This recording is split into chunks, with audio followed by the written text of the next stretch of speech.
the new My Chemical Romance album? It's been 2 years since Foundations of Decay, and we have no news about new music or a new album. So I dove in, did some research, talked to my sources, and today we're gonna find out if we know anything about the new My Chemical Romance album. First, let's do a quick recap. My Chemical Romance reunited back in 2019, and the co-president of Live Nation said this when talking about the ticket sales. It's gotten so much bigger than anyone thought it could be. We knew it was big, we knew it was arena big, we just didn't know the demand would blow these places out immediately. I know, no one likes Live Nation and Ticketmaster, but I'm showing this quote because it shows the drawing power of My Chemical Romance. Billboard also said in their article that My Chemical Romance's reunion tour had been, quote, an unequivocal smash. Through 21 dates across the UK and Europe in May and June, the tour earned $21.1 million with 277,000 tickets sold. Those numbers would make the reunion tour for MCR the biggest tour of My Chemical Romance's career, and the tour wasn't even done yet. Billboard also estimated that the entire revenue from that reunion tour would be about $60 million. So if you ever wondered if My Chemical Romance was still popular, if they would still draw, if they would still sell out shows, the answer to that question is yes, My Chemical Romance is very popular. I also think My Chemical Romance reunited at the absolute perfect time. The early 2020s kind of had a pop punk and emo resurgence where both of those genres were back in the mainstream for the first time since like the early 2000s, with artists like Machine Gun Kelly, Olivia Rodrigo, Demi Lovato. Avril Lavigne was making pop punk music again. For the first time in a long time, emo and pop punk was not only mainstream again, it was cool. Things like emo, elder emo nights, all of these things were trending, all of these things were popular, and the people who loved the early 2000s emo and pop punk music, they were now older, and for the first time, nostalgia was at an all-time high for the early 2000s emo and pop punk scene. To prove my point, all you have to do is look at the When We Were Young Fest. That literally only exists because it's pure nostalgia. If there wasn't nostalgia or a market for that scene, that period of music, then that tour and that entire festival would not exist. And there's nothing wrong with that. I honestly think emo, pop punk, punk rock, etc. would be more popular if there was some mainstream outlet for all this music that we all love. But there isn't. The people who run rock radio are clueless. There's no MTV. There is no mainstream outlet for all of this music. I would guess that most people probably discover new music from playlists, whether they're on Spotify, Apple Music, etc., or probably through TikTok sounds. But back to My Chemical Romance, when you think about it, they really were the only band left from that time period of the early 2000s, or, even later, 2006, 7, 8. They were the only band from that time period, the biggest band that hadn't reunited and hadn't come back to play shows. When the casual music fan thinks of emo, I think the first band that pops in their head is My Chemical Romance. My Chemical Romance, even more so than their music, kind of defined the emo look in pop culture.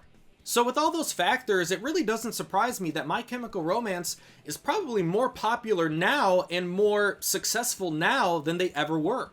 So now let's talk about Foundations of Decay. I was actually pretty surprised and shocked that MCR chose this song to be the band's big comeback song, because I don't think it sounds anything like what most casual fans think of when they think of My Chemical Romance. When people think of My Chemical Romance, what do they think of? They think of the Black Parade. Honestly, probably the song more than the entire album. And something people always seem to forget is that the Black Parade, the album, is just a rock album. It really has nothing to do with emo. If you had no idea who My Chemical Romance is, and you just went in blind to listen to the Black Parade, the album in full, and someone was like, hey, what does this sound like? You would say rock music. It really has nothing to do with emo. I actually think it's one of the smartest things that MCR ever did, at least marketing-wise. They kind of looked around and everyone was calling the Black Parade this giant emo masterpiece, and they just said, yeah, sure, let's go with it. Hey, so I was editing and I remembered this funny My Chemical Romance story. It's funny to me. Maybe you'll enjoy it.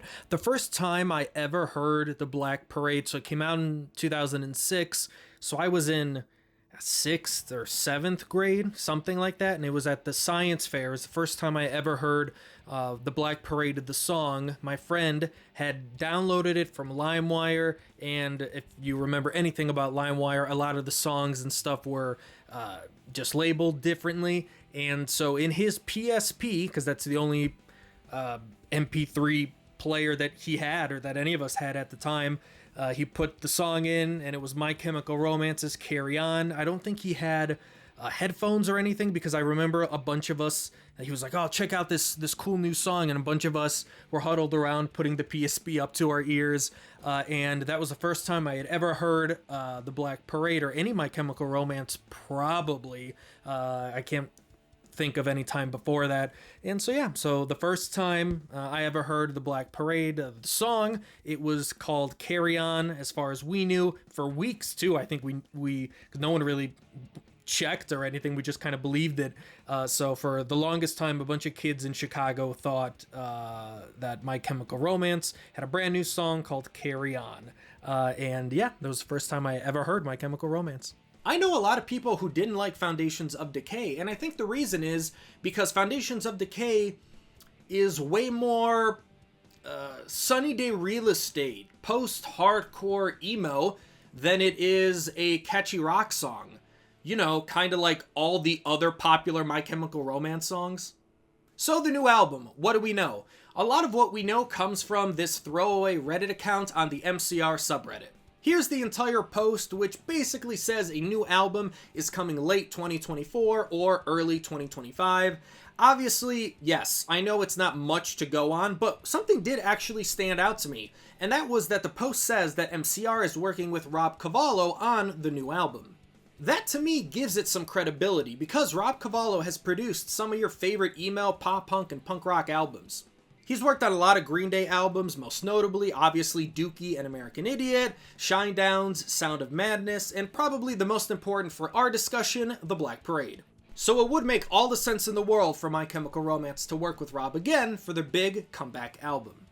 Really, the next big thing we need to look at on the calendar is My Chemical Romance playing When We Were Young in October of this year. I think around that time, it wouldn't shock me if we get news about whether it's the album, a release date, maybe that new music is coming soon, or we even get new music that the band can play and people can sing along so they're familiar with it before When We Were Young. Maybe we'll get a new song. But I think that's really the next thing that we have to look at on the My Chemical Romance calendar, When We Were Young in October of this year.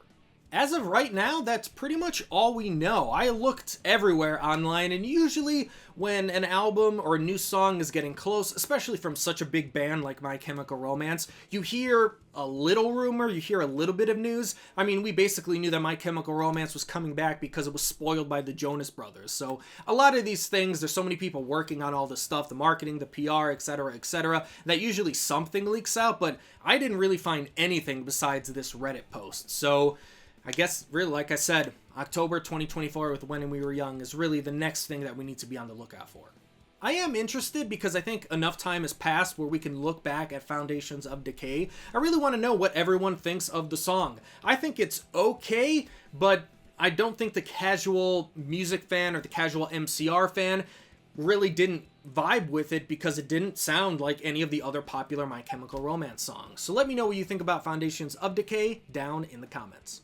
Please leave a like on the video, it really helps me out, really helps the channel out. If you like emo, pop punk, and punk rock, please subscribe. That's pretty much all I talk about on this channel, and thanks for watching.